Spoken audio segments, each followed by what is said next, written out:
Si vous avez cliqué sur cette vidéo, c'est sûrement parce que vous connaissez Yokai Watch et vous y avez sûrement déjà joué. Si oui, vous connaissez sûrement la terreur. C'est de cet événement flippant de Yokai Watch qu'on va parler aujourd'hui. Avant de commencer la vidéo, like, abonne-toi pour passer dans la liste des derniers abonnés et rejoins le serveur Discord parce qu'il y a un rôle élite disponible jusqu'aux 100 membres, lien en description.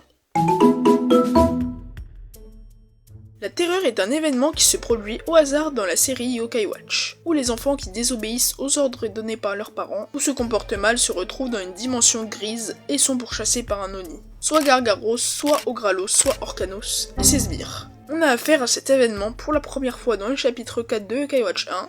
Cela se produit quand Nathan va dehors la nuit pour la première fois, notre monde s'agite, et un compte à rebours de 3 secondes se lance et l'Oni apparaît. Dans Yokai Watch 2, c'est quand on sort de Brick et Broc après que Monsieur Bellevue nous a demandé d'aller chercher son tournevis. Et dans Yokai Watch 3, c'est quand Ariane sort de Manga Amitié, elle est aspirée dans un tunnel et elle se retrouve dans la terreur.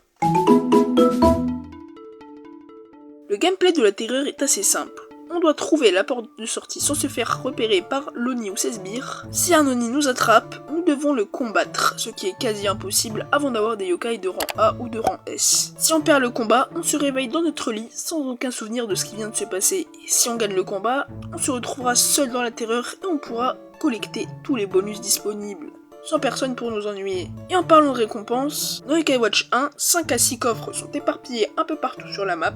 Si on les ouvre, on peut obtenir des objets exclusifs, mais si vous pensez rester indéfiniment dans la terreur pour récupérer tous les coffres, sachez que c'est une mauvaise idée, parce que le nombre de sbires augmente au fur et à mesure, ce qui rend très difficile de ne pas se faire repérer. Si on réussit à tuer l'Oni de base, Gargaros, plusieurs fois, l'Oni changera pour Ogralos, et si on arrive à le battre plusieurs fois, l'Oni suprême apparaîtra, Orkanos, et il deviendra l'Oni de la terreur. Dans Yokai Watch 2, la terreur est moins fréquente, mais elle dispose désormais d'une limite de temps avec une montre divisée en 3 parties. Dans la première partie, la terreur commence, il n'y a qu'un seul Oni sur la map, mais la porte de sortie n'est pas encore apparue. Ce n'est qu'à partir de la deuxième partie qu'elle apparaît, ainsi qu'un deuxième Oni sur la map. Pendant la troisième partie, un troisième Oni apparaît sur la map.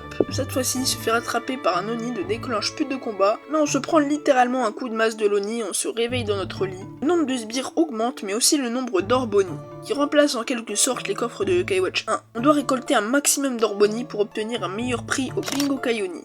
Plus on a d'Orboni, plus le prix du Bingo Kaioni sera rare. Dans Yokai Watch 3, la terreur ne se produit pas aux États-Unis, mais à Grandval.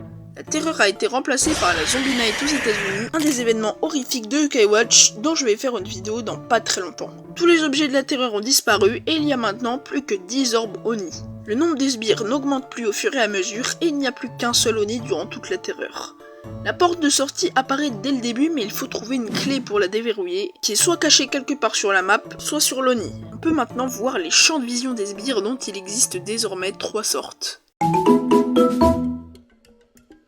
Il existe un compteur invisible qui détermine l'arrivée de la prochaine terreur. Ce compteur avance plus vite la nuit que le jour, et il avance seulement si on est dehors. On peut également accélérer l'arrivée de la terreur grâce au feu de circulation, en tuant Gargaros, ou en refusant de combattre Ogralos au feu vert. Il existe cependant un moyen de voir si la terreur arrive via l'appli Météo, avec 2 niveaux d'imminence. Terreur attention, qui annonce une terreur dans quelques temps, et terreur alerte, qui annonce une terreur très proche.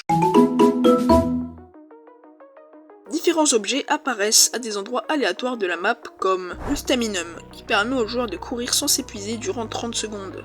Les champs Marconito, qui permettent de nous rendre invisibles pendant 12 secondes. Si un Oni ou un sbire nous aperçoit pendant les 12 secondes, il n'y aura pas de course-poursuite. Les pièges pas de réseau, qui permettent d'immobiliser un Oni pendant un court laps de temps. Les pièges ne peuvent pas attraper de sbires, et si le piège n'attrape pas d'Oni pendant un certain temps, il disparaîtra. Les points robots, qui permettent d'infliger 700 points de dégâts à un Oni ou à un sbire, ce qui permet d'éviter une course-poursuite, mais il faut plusieurs points pour tuer un Oni et être seul dans la terreur. Les bombes de feu, qui permettent d'infliger 1500 points de dégâts à toutes les entités qui se trouvent dans sa zone de portée. Gargaros et Ogralos ont moins de 5000 points de vie, ces bombes permettent donc de les one-shot.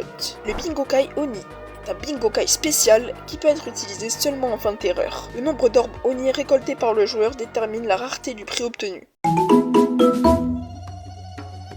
Yokai Watch Blaster est un jeu qui se déroule presque entièrement dans la terreur.